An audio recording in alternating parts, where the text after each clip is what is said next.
Before we start this video, remember to hit that like button, turn on bell notification and subscribe so you never miss another upload. Hey guys, welcome back to another daily dose of Arsenal. The window seems to be closed, but it doesn't stop Arsenal from being linked with players.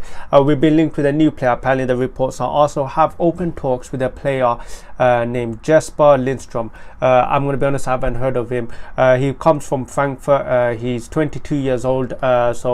Yeah, we're just going to get straight into it. So the reports also have open talks with him to sign him in the January transfer window. As you know, our attacking forward, our attacking line is quite light, especially with Smith Rowe being injured, selling Pepe without getting a replacement. So it does seem that Arsenal are trying to strengthen that position.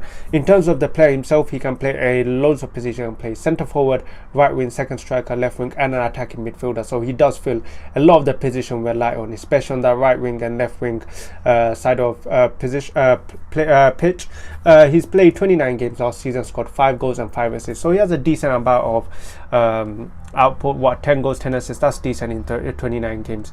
But I'm going to be honest, he mostly plays left wing and he plays mostly attacking mid. But I think for me, I think this is a player that Arsenal might, for me, I think it fits the profile of Arsenal looking for that young player.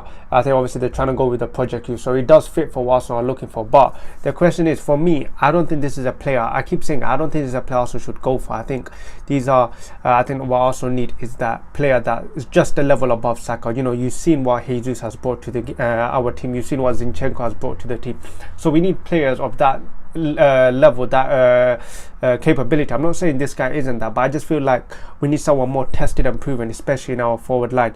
I mean, you look at right now our forward line, Jesus, Zinchenko, these players are standing out, and that's what Arsenal need more of. These these level of quality players are just above some of the players we have, and it really elevates them, because now Tierney is looking different. Imagine we didn't sign Zinchenko. Because of Zinchenko, Tierney is having to up his level. Same thing goes with Nketiah. Because of Jesus, Nketiah has to now up his level. So now if we sign a winger of like a high quality position, a high quality winger, not only would it increase not only would it make our team better, it would mean the likes of Saka and Martinelli both have to up their games, because they know they won't be able to, they're not guaranteed game time anymore. Because that's what I feel like is happening a bit to Saka. I feel like because Saka doesn't have that competition, you know, there's nothing to motivate him to play better. And I think a player like Jesper, for example, would not be that player. I don't think he would be that player to come, you know, really elevate Saka. I feel like we need a more tested and proven player to come elevate Saka as well as improve our team. In transfer market, they say his value is 50 million. I think it's hard to judge because I haven't watched him play, or I don't know much about him to to decide if he is worth that price. But for me, like I mentioned, guys, I think also need to go for a top quality winger in that January transfer window. I think we're in a great position, top of the league.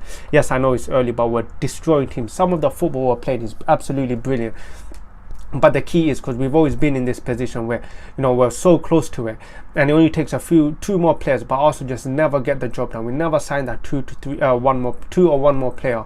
So, and it really does hold us back. But the question is, are Arsenal going to change? Are Arsenal going to do something different and actually, you know, make that difference? Actually go and get that finishing piece of the puzzle. But yeah, guys, that's the end of today's video. If you enjoyed it, hit that like button, subscribe if you're new, and I'll catch you guys next time.